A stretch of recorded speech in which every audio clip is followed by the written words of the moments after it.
Hello all ನಮಸ್ಕಾರ ಎಲ್ಲರಿಗೂ welcome back to my channel. ನಾನು ನಿಮ್ಮ ನಾಗು. ನಾನು ರೀಸೆಂಟಾಗಿ ಗೈಡ್ಲಿಲಿ IBPS RRB ಕ್ಲರ್ಕ್ದೇನಿದೆ ಅದು ಮಾಕ್ ಟೆಸ್ಟ್ ಒನ್ ಅಟೆಂಡ್ ಮಾಡಿದೆ. ಅದರಲ್ಲಿ ನಾನು ಇವತ್ತು 3 simplification 2 number series 1 DI and 5 arithmetic ಕ್ವಶನ್ನ ಇಲ್ಲಿ ಸಾಲ್ವ್ ಮಾಡ್ತಾ ಇದ್ದೀನಿ. ಫಸ್ಟು ಸಿಂಪ್ಲಿಫಿಕೇಶನ್ ಸಾಲ್ವ್ ಮಾಡ್ತೀನಿ, ಅದಾದಮೇಲೆ ನಂಬರ್ ಸೀರೀಸ್, ಅದಾದಮೇಲೆ DI ಸಾಲ್ವ್ ಮಾಡ್ತೀನಿ, ಆಮೇಲೆ 5 ಅರ್ಥಮೆಟಿಕ್ ಕ್ವೆಶನ್ ಸಾಲ್ವ್ ಮಾಡ್ತೀನಿ.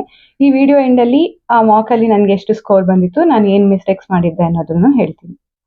First question 125 divided by 25 5 1 plus 170 170 400 minus 170 230.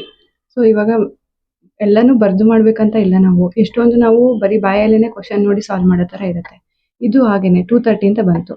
But ಇಲ್ಲೊಂದ್ಸತಿ ಮಾಡ್ತೀನಿ ನೋಡಿ. 125 ಇಂಟು 125 ಆಗುತ್ತೆ. ಡಿವೈಡೆಡ್ ಬೈ 5 ಏನಿರುತ್ತೆ, 25 ಏನಿರುತ್ತೆ ಅದು 5 ಆಗಿರುತ್ತೆ. 5/5 1 169 ಪ್ಲಸ್ 1 ಮಾಡಿದಾಗ 170 ಆಗುತ್ತೆ. ಇದನ್ನು 400 ಇಂದ ಮೈನಸ್ ಮಾಡಿದ್ರೆ 230 ಆಗುತ್ತೆ. ಸೊ ಇವಾಗ ಬರೆದು ಟೈಮ್ ವೇಸ್ಟ್ ಮಾಡ್ಕೊಳ್ಳೋ ಬದಲು ಡೈರೆಕ್ಟ್ ಆಗಿ ಅಲ್ಲಿ ಕ್ವಶನ್ ನೋಡಿನೇ ಮಾಡ್ಬೋದು ನಾವು. ನೆಕ್ಸ್ಟ್ದು ಹಾಗೆ ಮಾಡ್ಬೋದು ನೋಡಿ. 20% ಆಫ್ 600 ಅಂದರೆ ಪರ್ಸೆಂಟೇಜಿಂದ 000 ಕ್ಯಾನ್ಸಲ್ ಮಾಡಿದ್ರೆ 6 ಇಂಟು 20 120 ಬರುತ್ತೆ. 120 ಮೈನಸ್ 25 ಪ್ಲಸ್ 30. ಈ ಮೈನಸ್ 25 ಮತ್ತು ಪ್ಲಸ್ 30ಗೆ 5 ಬರುತ್ತೆ. 125 ಏನ್ರದ್ದು ಕ್ಯೂಬು 5 ಕ್ಯೂಬ್. ನೆಕ್ಸ್ಟ್ ನೋಡಿ, 98 ಡಿವೈಡೆಡ್ ಬೈ 7 ಪರ್ಸೆಂಟೇಜ್ ಅಂತಿದೆ. ಸೊ ಆ ಪರ್ಸೆಂಟೇಜ್ನ ನೀವು 800 00 ಜೊತೆ ಕ್ಯಾನ್ಸಲ್ ಮಾಡಿಬಿಡ್ಬೋದು. ಸೊ 98/7 ಏನಾಗುತ್ತೆ 14 ಆಗುತ್ತೆ. 14 ಇಂಟು 8 ಬಿಕಾಸ್ 00 ಕ್ಯಾನ್ಸಲ್ ಆಗಿದೆಯಲ್ಲ ಅದಕ್ಕೆ 14 ಇಂಟು 8 ಎಷ್ಟಾಗುತ್ತೆ 112 ಆಗುತ್ತೆ. ಇದಕ್ಕೆ ನಾವು 242ನ ಆ್ಯಡ್ ಮಾಡಿದ್ರೆ ಎಷ್ಟಾಗುತ್ತೆ 354 ಇದೆ ಆನ್ಸರ್. ನಂಬರ್ ಸೀರೀಸ್ 54 62 ಅಂತ ಹೇಳಿದ್ರೆ 8 ಇಲ್ಲಿಂದ ಇಲ್ಲಿಗೆ ಎಷ್ಟಿದೆ 32 ಇದೆ, ಇದು 40 ಇದೆ. ಇವಾಗ ನೀವು ನೋಡ್ತಿದ್ದಂಗೆ ಗೊತ್ತಾಗುತ್ತೆ ಇಲ್ಲಿ 16 ಮತ್ತು 24 ಬರಬೇಕು ಅಂತ. ಸೊ 62ಗೆ 16 ಆ್ಯಡ್ ಮಾಡಿದ್ರೆ ಎಷ್ಟಾಗುತ್ತೆ 78, ಅದೇ ಆನ್ಸರ್. ಇದು ನಾನು ಹೇಗೆ ಮಾಡ್ತೀನಿ ಅಂತ ಹೇಳಿದ್ರೆ, ಇದು ಒಂದು ಇನ್ಕ್ರೀಸು ಡಿಕ್ರೀಸ್ ಆಗ್ತಿದೆ ಅಂತ ಹೇಳಿದ್ರೆ ಆಲ್ಟರ್ನೇಟಿವ್ ನೋಡ್ತೀನಿ. 73 ಇಂದ 70ಗೆ 3 ಮೈನಸ್ ಆಗಿದೆ, ಹಾಗೆಯೇ 67 ತನಕನೂ 3 ಮೈನಸ್ ಆಗಿದೆ. ಸೊ ಇದು ಆಲ್ಟರ್ನೇಟಿವ್ ಅಲ್ಲಿ ಹಾಗೆ ಇರುತ್ತೆ ಅಂತ ನಾನು 85 ಅಂತ ಮಾರ್ಕ್ ಮಾಡ್ತೀನಿ. ಸೊ ಇದೊಂದು ಮೆಥಡ್. ಇನ್ನೊಂದು ಮೆಥಡ್ ಏನಾಗಿರುತ್ತೆ, 88ಗೂ 73ಗೂ ಎಷ್ಟು ಡಿಫ್ರೆನ್ಸ್ ಇದೆ 15 ಇದೆ. 15 ಆದಮೇಲೆ ಬಿಟ್ಬಿಡಿ. ನೆಕ್ಸ್ಟು 70ಗೂ 82ಗೂ ಎಷ್ಟಿದೆ 12 ಡಿಫ್ರೆನ್ಸ್ ಇದೆ. ನೆಕ್ಸ್ಟು 67ಗೂ ಮತ್ತು 82ಗೂ ಎಷ್ಟಿದೆ 15. ಸೊ ಇದು ಆಲ್ಟರ್ನೇಟಿವ್ ಆಗಿ ನಡೀತಿದೆ 12 15 12 15 ಅಂತ. ಸೊ ನೀವು ಈ ಥರ ಮಾಡಿನೂ ಸಾಲ್ವ್ ಮಾಡ್ಬೋದು. ಪ್ಯಾರಾಗ್ರಾಫ್ ಏನಿದೆ, number of cakes sold in 5 different shops PQRST ಒಂದು ಕಡೆ ಬರ್ಕೊಂಡ್ಬಿಟ್ರೆ ನಮ್ಗೆ ಈಸಿ ಆಗುತ್ತೆ. ಆರ್ ನೀವು ಆ ಕ್ವಶನ್ ನೋಡ್ಕೊಂಡು ಸಾಲ್ವ್ ಮಾಡ್ತೀರಾ ಅಂದ್ರೂ ಓಕೆನೆ, ಬಟ್ ಇಲ್ಲಿ ನಾನು ಒಂದು ಕಡೆ ಬರ್ಕೊಂಡ್ಬಿಟ್ಟಿರ್ತೀನಿ.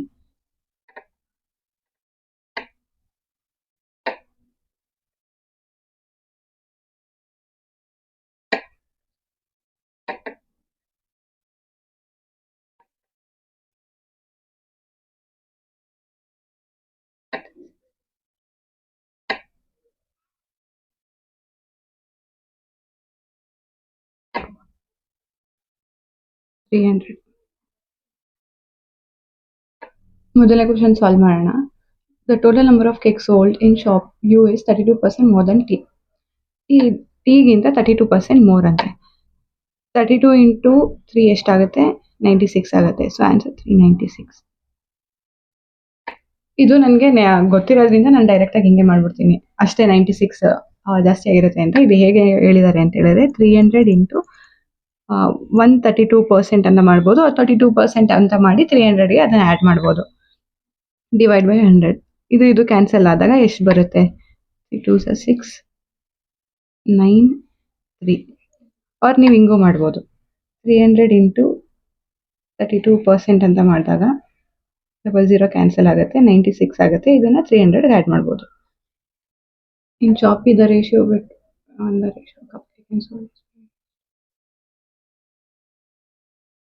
ಸೊ 240 ಏನಿದೆ ಇದು 5:3 ಇದೆ. ನಮಗೆ ಇದರ ಡಿಫ್ರೆನ್ಸ್ ಅಂದರೆ 2 ಪಾರ್ಟ್ದು ಬೇಕು. ಸೊ 240/8 ಇಂಟು 2 ಅಂತ 30 ಇಂಟು 2 60. ಇದನ್ನೆಲ್ಲ ಬರ್ದೇ ಮಾಡ್ಬೇಕಂತಿಲ್ಲ. ನಾವ್ ಅಲ್ಲಿ ನೋಡ್ಬಿಟ್ಟು ಡೈರೆಕ್ಟ್ ಆಗಿನೇ ಸಾಲ್ವ್ ಮಾಡ್ಬೋದು. ಇವಾಗ 5 ಮತ್ತೆ 3 ಇದೆ 8 ಪಾರ್ಟ್. 8 ಪಾರ್ಟ್ 240 ಅಂತ ಹೇಳಿದ್ರೆ 1 ಪಾರ್ಟಿಗೆ 30 ಆಗುತ್ತೆ. ಸೊ 2 ಪಾರ್ಟಿಗೆ ಎಷ್ಟು 60 ಈ ತರ. Total number of in Q is what percent total number of Q is what percentage of T ಅಂತ ಕೇಳಿದ್ದಾರೆ. Q ಅಲ್ಲಿ ಎಷ್ಟಿದೆ 360 ಇದೆ ಡಿವೈಡೆಡ್ ಬೈ 300 ಇಂಟು 100 ಮಾಡಿದಾಗ 0000 ಕ್ಯಾನ್ಸಲ್ ಆಗುತ್ತೆ 120%. Next question sum of total number of cakes holding QRS ಅಲ್ಲಿ ಎಷ್ಟಿದೆ 360 220 0 2 6 ಇದಕ್ಕೆ ಮಾಡಿದ್ರೆ 0610. The number of cookies sold in P is 60 more than that of cakes. Cakes is to 240 plus 60 300. So ಈ DI ಏನಿತ್ತು ಇದು ಈಸಿನೇ ಇತ್ತು. ಅಂದ್ರೆ ಎಷ್ಟೊಂದು ನಾವು ಆನ್ಸರ್ಸ್ನ ಬರ್ದ್ಬಿಟ್ಟು ಸಾಲ್ವ್ ಮಾಡಬೇಕು ಅಂತಿರ್ಲಿಲ್ಲ. ಬರೀ ಬಾಯಲ್ಲೇನೆ ಈ ತರ ನೋಡ್ಬಿಟ್ಟು ಕ್ವಶನ್ ನೋಡಿ ಸಾಲ್ವ್ ಮಾಡ್ಬೋದಿತ್ತು. ಅಂಡ್ ಸುಮಾರು ಶಿಫ್ಟ್ ಇರೋದ್ರಿಂದ ಎಲ್ಲಾ ಶಿಫ್ಟಲ್ಲೂ ಇದೇ ತರ ಈಸಿ ಬರುತ್ತೆ ಅಂತ ಹೇಳಕ್ ಬರಲ್ಲ. ಕೆಲವೊಂದ್ಸತಿ ಏನಾಗುತ್ತೆ DI ಈ ತರ ಸಾಲ್ವ್ ಮಾಡೋದು ಈಸಿ ಇರುತ್ತೆ, ಬಟ್ ಅದರಲ್ಲಿ ಕೊಟ್ಟಿರೋ ಕ್ವಶನ್ಸ್ ಏನಾಗಿರುತ್ತೆ ಸ್ವಲ್ಪ ಲೆಂದಿ ಇರುತ್ತೆ. ನಂದು ಲಾಸ್ಟ್ ಟೈಮ್ ಹಾಗೆ ಆಗಿತ್ತು ಎಕ್ಸಾಮ್ ಬರೆಯುವಾಗ, ಐ ಮೀನ್ ನಂದು ಶಿಫ್ಟ್ ಅಲ್ಲಿ. ಬಟ್ ಏನ್ ಮಾಡ್ತಾರೆ ಈ ತರ ಒಂದ್ ಶಿಫ್ಟ್ ಅಲ್ಲಿ ಈಸಿ ಕೊಟ್ಟು ಇನ್ನೊಂದು ಶಿಫ್ಟ್ ಅಲ್ಲಿ ಸ್ವಲ್ಪ ಕಷ್ಟ ಕೊಟ್ಟಿದ್ದಾಗ ನಾರ್ಮಲೈಸೇಷನ್ ಅಲ್ಲಿ ಮಾರ್ಕ್ಸ್ ಇನ್ಕ್ರೀಸ್ ಜಾಸ್ತಿ ಆಗೋ ಚಾನ್ಸಸ್ ಇರುತ್ತೆ. ಸೊ ನಾವೇನ್ ಮಾಡಿರ್ಬೇಕು ಎಲ್ಲದಕ್ಕೂ ಪ್ರಿಪೇರ್ ಆಗಿರ್ಬೇಕು. ಸೊ ಈಸಿ ಕೊಟ್ಟಾಗ ಆಬ್ವಿಯಸ್ಲಿ ಮಾಡೇ ಮಾಡ್ತೀವಿ, ಕೆಲವೊಂದು ಲೆಂದಿ ಕ್ವಶನ್ಗೂ ಪ್ರಿಪೇರ್ ಆಗಿರ್ಬೇಕು. ಅಂಡ್ ಅವಾಗ ನಮ್ಗೇನಾಗುತ್ತೆ ಅಲ್ಲಿ ಆ ಕ್ವಶನ್ಸ್ ನೋಡಿದಾಗ ನಾವು ಟೆನ್ಷನ್ ಆಗಕ್ ಹೋಗಲ್ಲ, ಆರಾಮಾಗಿ ಸಾಲ್ವ್ ಮಾಡ್ಬಿಟ್ಟು ಬರ್ತೀವಿ. ಈಗ 5 ಅರ್ಥಮೆಟಿಕ್ ಮಾಡೋಣ. The cost price of article is 2100 and its mark price is 600. So mark price 700. And if the article is sold for 540 discount ಕೊಟ್ರೆ find the selling price. ಇದರಲ್ಲಿ 540 ಮೈನಸ್ ಮಾಡಿದ್ರೆ ಆಯ್ತು.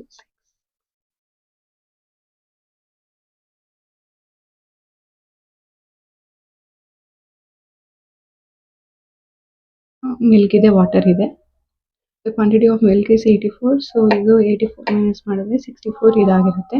X litre of milk add ಮಾಡ್ತೀವಿ and 16 litre of water is added. 16 add ಮಾಡಿದ್ರೆ 80. ಇದೇನು ರೇಷಿಯೋದಲ್ಲಿದೆ ಅಂತ ಹೇಳಿದ್ರೆ 5:4 ratio. 4 part 80 ಇದೆ ಅಂತ ಹೇಳಿದ್ರೆ ಇದು 5 ಪಾರ್ಟ್ 100 ಇರುತ್ತೆ. ಇದಕ್ಕೆ ಎಷ್ಟು ಆ್ಯಡ್ ಮಾಡಿದ್ರೆ ನಮಗೆ ಇದರಿಂದ ಇದಕ್ಕೆ ಎಷ್ಟು ಡಿಫ್ರೆನ್ಸ್ ಇದೆ ಅಷ್ಟನ್ನೇ ನಾವು ಆ್ಯಡ್ ಮಾಡಿರ್ತೀವಿ. So X is equal to 60. Average age 14 ಅಂತ ಹೇಳಿದ್ರೆ ಟೋಟಲ್ ಏಜ್ 42 ಆಗುತ್ತೆ. And if the present age C minus 2 is equal to B. And average age of A and B is 13. 13 average ಅಂತ ಹೇಳಿದ್ರೆ ಅವರಿಬ್ರದ್ದು total ಎಷ್ಟಾಗುತ್ತೆ 26 ಆಗುತ್ತೆ. ಇದರಿಂದ ಇದು 26 ಮೈನಸ್ ಮಾಡಿದಾಗ ನಮಗೆ 16 ಬರುತ್ತೆ. 16 ಏನಿದೆ ಇದು C age.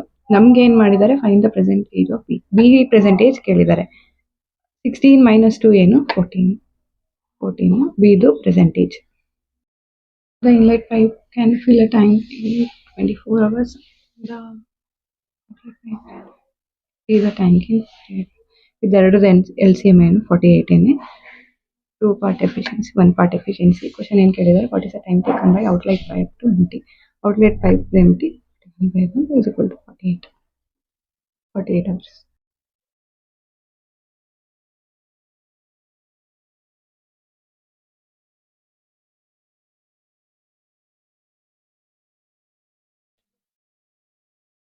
Interest received 90,000. So 50% 90,000 ಆದರೆ 100% ನಮಗೆ 38,000. ಈ 38,000 ಏನಿದೆ ಇದಕ್ಕೆ ಈಕ್ವಲ್. 2,000 ಈ ಕಡೆ ಬಂದಾಗ 40,000 ಆಗುತ್ತೆ. 40,000 ಅಂತ ಹೇಳಿದ್ರೆ 8,000 ಎಕ್ಸ್ ವ್ಯಾಲ್ಯೂ. ಇದು ಗೈಡ್ಲಿದು ಮೊದಲನೇ ಮಾಕ್ ನಂದು, ಅಂದರೆ RRB office assistant prelims 2026 mock test number 1 ಇದು. ನಾನು ರೀಸೆಂಟಾಗಿ ಗೈಡ್ಲಿದು ಪರ್ಚೇಸ್ ಮಾಡಿದೆ ಆಫರ್ ಇದ್ದಾಗ. ಅಂದರೆ ಯೂಶ್ವಲಿ ಇದನ್ನ ಗೈಡ್ಲಿದು ಸಾಲ್ವ್ ಮಾಡಿದ್ರೆ ಕೆಲವೊಂದ್ಸತಿ ಹೈ ಲೆವೆಲ್ ಇರುತ್ತೆ, ಎಕ್ಸಾಮ್ಗೆ ಹೋದಾಗ ಈಸಿ ಆಗುತ್ತೆ ಅಂತ ಹೇಳ್ತಾರೆ ಅಂತ. ನೋಡೋಣ, ನಾನು ಇಷ್ಟು ಅಂದರೆ ಪ್ರಿಪೇರ್ ಆಗಕ್ಕೆ ಶುರು ಮಾಡಿದಾಗಿಂದ ಗೈಡ್ಲಿದ್ ಪರ್ಚೇಸ್ ಮಾಡಿರಲಿಲ್ಲ. ಸೊ ಈ ಸತಿ ಪರ್ಚೇಸ್ ಮಾಡಿದೆ. ಬಟ್ ಮೊದಲನೇದಾಗಿರೋದ್ರಿಂದ ಇವ್ರದ್ದು ಈಸಿನೇ ಇತ್ತು. ಅಂದರೆ ಇವರಲ್ಲಿ ಮೆನ್ಷನ್ ಮಾಡಿರ್ತಾರೆ ಲೆವೆಲ್ ಹೇಗಿರುತ್ತೆ ಅಂತ. ರೀಸನಿಂಗ್ ಈಸಿ ಇತ್ತು and quants easy to moderate ಅಂತ ಮೆನ್ಷನ್ ಮಾಡಿದ್ರು ಅವರು.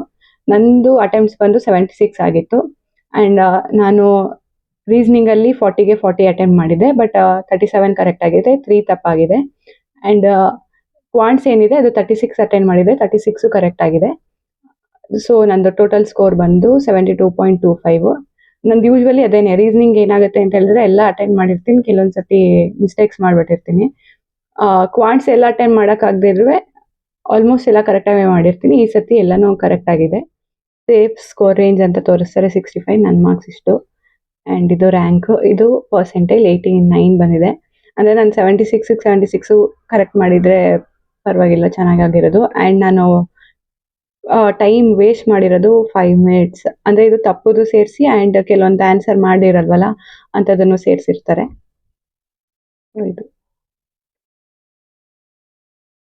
ಇದು ನಂದು ಮೊದಲನೇ ಮಿಸ್ಟೇಕು. ಇದರಲ್ಲಿ ನಾನು ಏನು ಮಾಡಿದ್ದೀನಿ ಅಂತ ಹೇಳಿದ್ರೆ, if more than one search word formed ಅಂತ ಬಂದಾಗ ಎಕ್ಸ್ ಕೊಡಿ ಅಂತ ಹಾಕಿದ್ದಾರೆ. ನಾನು ಅಷ್ಟು ಅಬ್ಸರ್ವ್ ಮಾಡಕ್ಕೆ ಹೋಗ್ಲಿಲ್ಲ. ಇಲ್ಲಿ ಎಕ್ಸ್ ಇದೆಯಲ್ಲ, ಏನು ವರ್ಡ್ ಬರ್ದಿರೋದಕ್ಕೆ ಎಕ್ಸ್ ಕೊಡಬೇಕು ಅಂದ್ಕೊಂಡು ಎಕ್ಸ್ ಅಂತ ಕೊಟ್ಟಿದ್ದೀನಿ. ನನಗೆ ಗೊತ್ತು ಇಲ್ಲಿಂದ ಏನು ವರ್ಡ್ ಫಾರ್ಮ್ ಆಗಿಲ್ಲ ಅಂತ. ಬಟ್ ಆನ್ಸರ್ ಮಾಡ್ಬೇಕಾದ್ರೆ ಆ ಗಡಿಬಿಡಿಲಿ ಏನು ಮಾಡಿದ್ದೀನಿ, ಯಾವುದೋ ವರ್ಡ್ ಆಗದೆ ಇದ್ರೆ ವೈ ಕೊಡಬೇಕಿತ್ತು. ನಾನೇನು ಮಾಡಿದ್ದೀನಿ, ಎಕ್ಸ್ ಅಂತ ಕೊಟ್ಬಿಟ್ಟಿದ್ದೀನಿ. ಇದು ನನ್ನ ಮೊದಲನೇ ಮಿಸ್ಟೇಕ್. ರೀಸನಿಂಗಲ್ಲಿ 2ನೇ ಕ್ವಶನ್ ನಂದು ತಪ್ಪಾಗಿರೋದು, ಪೇರಿಂಗು. ಇದರಲ್ಲಿ ಏನು ಮಾಡಿದ್ದೀನಿ ನಾನು, ಡೆವಲಪ್ಮೆಂಟ್ ಅಂತ ಬುಕ್ಕಲ್ಲಿ ಸೈಡಲ್ಲಿ ಬರೆದಿದ್ದೀನಿ. ಆ ಟಿ ಏನಾಗಿದೆ, ನೆಕ್ಸ್ಟ್ ಲೈನ್ಗೆ ಹೋಗಿದೆ. ಇದು 20 ಅನ್ನೋ ನಂಬರು. ಓ ಇಂದ ಲೆಕ್ಕ ಹಾಕಿದಾಗ ಟಿನ ನಾನು ಕೌಂಟ್ ಮಾಡ್ಕೊಂಡು ಲೆಕ್ಕ ಹಾಕಿದ್ದೀನಿ. ಬಟ್ ಪಿ ಇಂದ ನೆಕ್ಸ್ಟ್ ಟೈಮ್ ಲೆಕ್ಕ ಹಾಕಿದಾಗ ಏನು ಮಾಡಿದ್ದೀನಿ, ನಾನು ಟಿನ ಬಿಟ್ಬಿಟ್ಟಿದ್ದೀನಿ, ಬರೀ n ತನಕ ತೊಗೊಂಡೋಗಿದ್ದೀನಿ. ಸೊ ಅದಕ್ಕೆ ನನಗೇನಾಯಿತು, 4 ಸಿಕ್ಕಿತ್ತು. 5ನೇದು ಪಿ ಇಂದ ಈ ಕಡೆ ಹೋಗೋದನ್ನ ಮರ್ತ್ಬಿಟ್ಟು ತೊಗೊಂಡಿರಲಿಲ್ಲ. ಸೊ ಅದಕ್ಕೆ ಇದು ತಪ್ಪಾಗಿದೆ. ನಾವು ಯೂಶ್ವಲಿ ಎಕ್ಸಾಮಲ್ಲೂ ಅಷ್ಟೇ, ಅದು ಒಂದೇ ಲೈನಲ್ಲಿ ಬರ್ಕೊಂಡ್ಬಿಟ್ರೆ ಒಳ್ಳೇದು. ಮೇಲೆ ಕೆಳಗೆ ಬರ್ಕೋತೀವಿ ಅಂತ ಹೇಳಿದಾಗ ಮಿಸ್ ಆಗೋ ಚಾನ್ಸಸ್ ಇರುತ್ತೆ. 3ನೇ ಮಿಸ್ಟೇಕ್ ಏನು ಮಾಡಿದ್ದೀನಿ ಅಂತ ಹೇಳಿದ್ರೆ, ಇಲ್ಲಿ ನಾನು ಆರ್ಡರ್ ತಗೋಬೇಕಾಗಿದ್ದು ಅದು ಆ್ಯಂಟಿ ಕ್ಲಾಕ್ ವೈಸ್ ಡೈರೆಕ್ಷನ್. ನಾನೇನು ಮಾಡಿದ್ದೀನಿ, ಕ್ಲಾಕ್ ವೈಸ್ ಡೈರೆಕ್ಷನಲ್ಲಿ ಮಾಡಿದ್ದೀನಿ. ಸೊ ಇದು ಮಿಸ್ಟೇಕ್ ಆಗಿದೆ ನಂದು. ಸೊ ಈ ಮಿಸ್ಟೇಕ್ಸಿಂದ ಎಲ್ಲ ಏನು ಮಾಡಬೇಕು, ನಾವು ಕಲ್ತ್ಕೋಬೇಕು. ಇದನ್ನು ನಾವು ಮೇನ್ ಕರೆಕ್ಟಾಗಿ ನಮ್ದೇನು ಎಕ್ಸಾಮ್ ಇರುತ್ತೆ ಅಲ್ಲಿ ಮಾಡೋಕ್ಕೆ ಹೋಗಬಾರ್ದು. ಸೊ ನೀವು ಮಾಕಲ್ಲಿ ಮಿಸ್ಟೇಕ್ಸ್ ಮಾಡ್ತಿದ್ದೀರಾ ಅಂತ ಹೇಳಿದ್ರೆ ಟೆನ್ಷನ್ ಮಾಡ್ಕೊಳಕ್ಕೆ ಹೋಗ್ಬೇಡಿ, ಏನಕ್ಕೆ ಮಿಸ್ಟೇಕ್ಸ್ ಆಗ್ತಿದೆ ಅಂತ. ಬಟ್ ಅದ್ರ ಬದಲಿಗೆ ಆ ಮಿಸ್ಟೇಕ್ಸಿಂದ ಕಲ್ತ್ಕೊಳ್ಳಿ. ಬಿಕಾಸ್ ನೀವು ಮೇನ್ ಎಕ್ಸಾಮಲ್ಲಿ ಹೋಗಿ ಬರೀಬೇಕಾದ್ರೆ ಈ ಮಿಸ್ಟೇಕ್ಸ್ ಮಾಡಲಿಲ್ಲ ಆಲ್ರೆಡಿ ಮಾಡಿರೋದ್ರಿಂದ. ಈ ವಿಡಿಯೋ ಇನ್ಫಾರ್ಮೇಟಿವ್ ಅಂತ ಅನಿಸಿದ್ರೆ ಲೈಕ್ ಮಾಡಿ, ಶೇರ್ ಮಾಡಿ, ಕಮೆಂಟ್ ಮಾಡಿ ಆ್ಯಂಡ್ ಸಬ್ಸ್ಕ್ರೈಬ್ ಮಾಡೋದಂತೂ ಮರಿಬೇಡಿ. Thank you.